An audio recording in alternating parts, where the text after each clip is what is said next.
The Hollow Whispers, What Waits Beneath. Episode 2. Recap from Episode 1.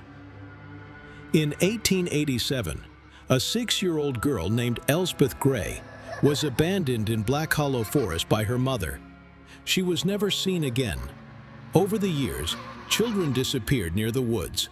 A century later, Clara Wynn, a documentary filmmaker, investigates the legend. She enters the forest alone, finds a haunting doll-filled tree room, and encounters a girl with doll hands who whispers, "You came back!" Clara is later found barefoot and mute, whispering only, "Mama." Episode 2. What Waits Beneath. Chapter 1. The Deadlight Team. A month after Clara Wynn was institutionalized, a paranormal podcast crew called Deadlight Chronicles arrives in the village of Darlow. Their goal?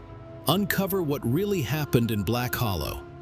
The team consists of Mira Cross, lead investigator, rational and skeptical; Joshua Reed, audio tech specialist, ex-Army, has PTSD; Desmond Des Black, thrill-seeking ghost chaser; Rachel Wu, spiritual medium, sensitive to trauma energy. They meet with the old man Clara interviewed, Mr. Harrow, who refuses to speak further but leaves them with Clara's corrupted audio file and a message. You're not going to like what you find. Chapter 2. Back to the Hollow. The team sets up base near the forest's edge.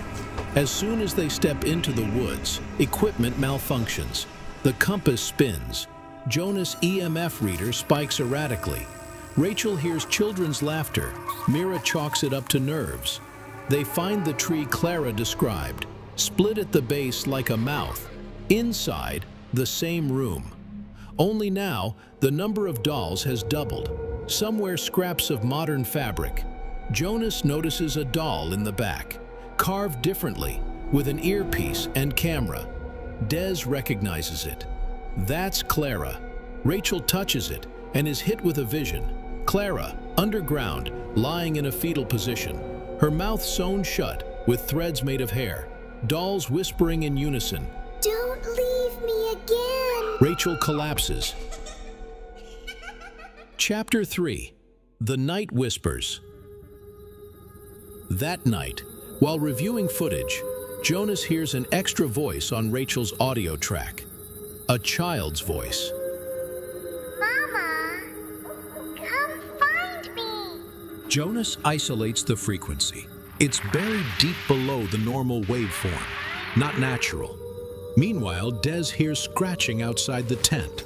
He steps out and sees nothing, until a doll is thrown at his chest from the trees above. He shines his flashlight upward. A face is watching him, upside down.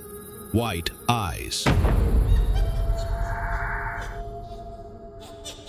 Chapter 4. Descent.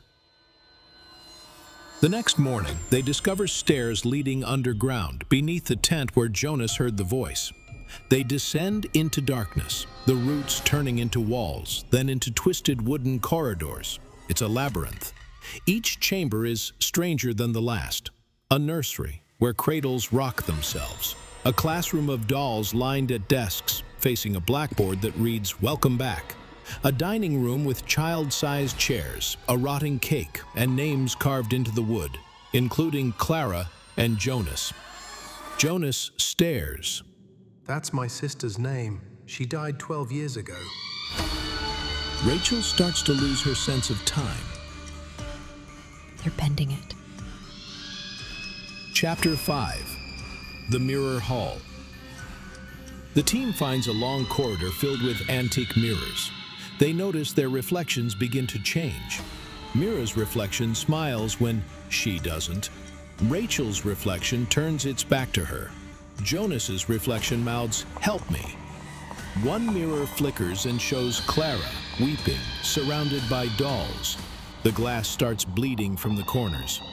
Then a sound. Crawling. Fast. Dry. Dozens of hand-sized dolls, animating, pouring from vents in the walls.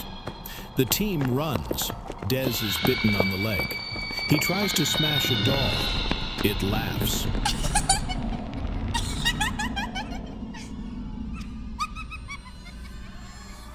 Chapter 6. Beneath the Beneath.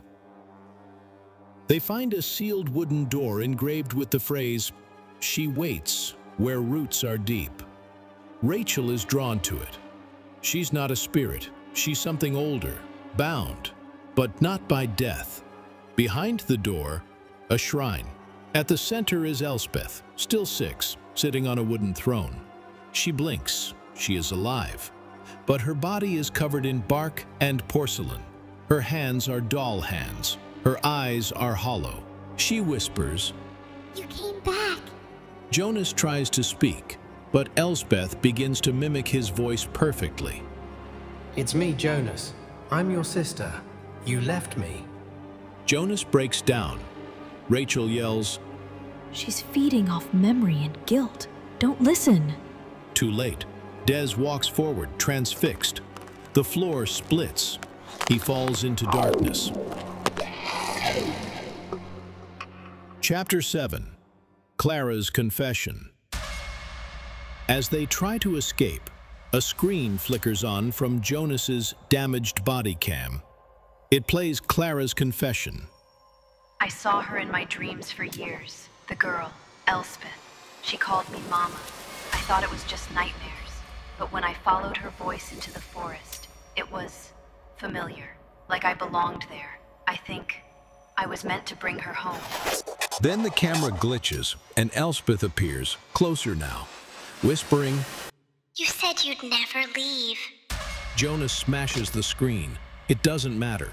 Elspeth is now outside the shrine, standing in the hallway. Chapter 8. The Dollmaker's Curse. Mira and Rachel manage to escape the underground lair, chased by the sound of 100 crawling limbs. As they burst out into the daylight, the forest is completely changed. The trees have grown closer. The path is gone. Behind them, the dollhouse tree groans. Its split trunk closes like a mouth. Only Jonas and Des remain inside. Later, Mira checks the footage. In the final frame, a new doll sits inside the cradle. It has Jonas's face. It blinks. Then the video cuts to static. In the background, faintly, whispering,